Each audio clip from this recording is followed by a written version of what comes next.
അപ്പോൾ ഞാൻ രാവിലെ ചായ വെക്കാനുള്ള തയ്യാറെടുപ്പിലാണ്. ഇപ്പം ഞാൻ വെക്കുന്നത് ചൂടുവെള്ളം, അതിലേക്ക് ഉപ്പ്, പിന്നെ കുറച്ച് എണ്ണ. ഇപ്പോൾ കണ്ട വീട്ടമ്മമാരാരെങ്കിലും ഉണ്ടെങ്കിൽ മനസ്സിലായിട്ടുണ്ടാവും, ഒന്നെങ്കിൽ ഇടിയപ്പം അല്ലെങ്കിൽ പത്തിരി ഉണ്ടാക്കാമെന്നുള്ള ഒരു ആഗ്രഹത്തോടെയാണ് ചെയ്തത്. നല്ല രുചിയുള്ള ബ്രേക്ക്ഫാസ്റ്റ് ആണല്ലേ ഈ ഇടിയപ്പം എന്നൊക്കെ പറയുന്നത്. പക്ഷേ നമ്മുടെ കൈയുടെ ഇടപാട് തീരും. അതങ്ങനെ കുഴച്ചെടുക്കണത് ഭയങ്കര പാടുള്ള കേസല്ലേ. കുറച്ചൊക്കെ ഞാൻ സ്പൂണ് വെച്ചിട്ടൊക്കെ കുഴയ്ക്കും, പിന്നെ ലാസ്റ്റ് കൈ വെച്ചിട്ട് കുഴയ്ക്കും കേട്ടോ. അപ്പോൾ മുട്ടയും വെച്ചിട്ടുണ്ട് വേകാനായിട്ട്. മുട്ടക്കറി ഉണ്ടാക്കാമെന്ന് വിചാരിച്ചിട്ടാണ്. എന്നിട്ട് ഞാൻ കുറച്ച് നേരം പുറത്ത് വന്നിരുന്നു കേട്ടോ. മുട്ടയൊന്ന് വേകണം നേരത്ത്. നല്ല മഴയാണ് കേട്ടോ പുറത്ത്. അപ്പോൾ ഇന്ന് ഞാൻ വിചാരിച്ചു ഇലയിൽ ഇടിയപ്പം ഉണ്ടാക്കാമെന്ന് വിചാരിച്ചു. എന്നും ഇടിയപ്പം തട്ടിലെല്ലാം ഉണ്ടാക്കിയെടുക്കണം. അപ്പോൾ ഇന്നൊന്ന് വ്യത്യസ്തമായിക്കോട്ടെ എന്ന് വിചാരിച്ചുകൊണ്ട് തന്നെയാണ് കേട്ടോ. അപ്പോൾ ഇല പറിക്കുകയാണ്. എല്ലാം നല്ല ഇലയും മുകളിലാണ് കേട്ടോ. അതാണ് ഏറ്റവും പാട് പറിച്ചെടുക്കാൻ. അത് വളച്ച് പിടിച്ച് പറിച്ചെടുക്കണം. പിന്നെ അതിന് ശേഷം ബ്രേക്ക്ഫാസ്റ്റൊക്കെ കഴിഞ്ഞ് ഞങ്ങളിങ്ങനെ റൂമിൽ ഇരുന്നപ്പോഴാണ് നല്ല മഴ. നല്ല മഴയെന്ന് പറഞ്ഞാൽ നല്ല കാറ്റും. കണ്ണൻ ജനലൊക്കെ തുറന്ന് കാറ്റ് കൊണ്ടിരുന്ന നഖമൊക്കെ വെട്ടുകയാണ് കേട്ടോ. പിന്നെ കണ്ണൻ്റെ അടുത്ത് പോയിട്ടിരുന്ന് വർത്താനമൊക്കെ പറഞ്ഞ് കുറച്ച് നേരം ചിരിച്ച് കളിച്ചൊക്കെ ഇരുന്നു. ചിരിച്ചിരുന്നപ്പോഴാണ് അവിടുത്തെ ഉച്ചക്കത്തേനുള്ളതൊന്നും ആക്കിയില്ലോ. പിന്നെ ഓടി വന്ന് സോയാ ചങ്ക്സ് എടുത്ത് വെള്ളത്തിലിട്ട് തിരുമ്മി പിടിഞ്ഞെടുത്തു.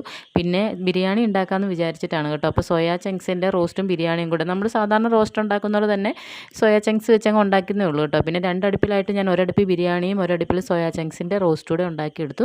അപ്പോൾ ഇതെല്ലാം വേഗം തന്നെ തയ്യാറാക്കി എത്രയും പെട്ടെന്ന് എനിക്കൊന്ന് കുളിച്ചാൽ മതി ഉണ്ടായിരുന്നുള്ളൂ. കാരണം തല നിറയെ എണ്ണയായിരുന്നു കേട്ടോ. ഇത് വാട്ടിക്കാട് അംല ഷാമ്പൂ ആണ്, നല്ല ഷാമ്പൂ ആണ്. അപ്പോൾ ഞാൻ തലേ രാത്രിയിൽ തേച്ച എണ്ണയാണ് കേട്ടോ. ഹെയർ ഓയിൽ മസാജൊക്കെ ഞാൻ നടത്തിയിട്ടുണ്ടായിരുന്നു, പക്ഷേ അന്ന് തന്നെ കഴുകി കളഞ്ഞിട്ടില്ല. അതൊരു വലിയ അബദ്ധമാണ് കേട്ടോ. അങ്ങനെ ചെയ്യരുത്. കാരണം തലയിൽ എണ്ണ ഇരുന്ന് കഴിഞ്ഞാൽ നമുക്ക് പെട്ടെന്ന് തന്നെ ഡാൻഡ്രഫൊക്കെ ഉണ്ടാകാനുള്ള സാധ്യത വളരെ കൂടുതലാണ്. അപ്പോൾ അത് അന്നന്ന് തന്നെ കഴുകി കളയണം. അപ്പോൾ ഞാൻ തലയ്ക്കൊരു തണുപ്പ് കിട്ടാനായിട്ടാണ് അന്ന് എണ്ണ കഴുകി കളയാതിരുന്നത് കേട്ടോ.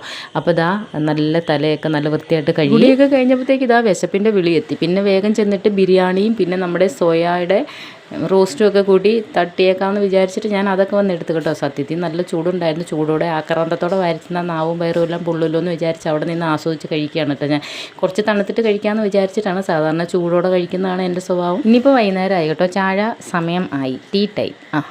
അമ്മ അവിടെ ഇരുന്നോണ്ട് ബിസ്ക്കറ്റ് കഴിക്കുന്നുണ്ട്. പിന്നെ ചായ കുടിക്കുന്നുണ്ട്. പവിക്കുട്ടൻ തൊട്ടടുത്തിരിപ്പുണ്ട് കേട്ടോ. അപ്പോൾ കണ്ണൻ ചായ കുടിച്ചു. ദുർഗമ്മയുടെ ചായ കൊടുത്തിട്ടുണ്ട്. ഇനി അത് ഓരോ മണിക്കൂറും കൊണ്ടാകും ആ ഒരു ഗ്ലാസ് ചായ കുടിക്കുന്നത്. അപ്പോൾ ഇത്രയൊക്കെയുള്ള നമ്മുടെ video. Tata bye bye, see U.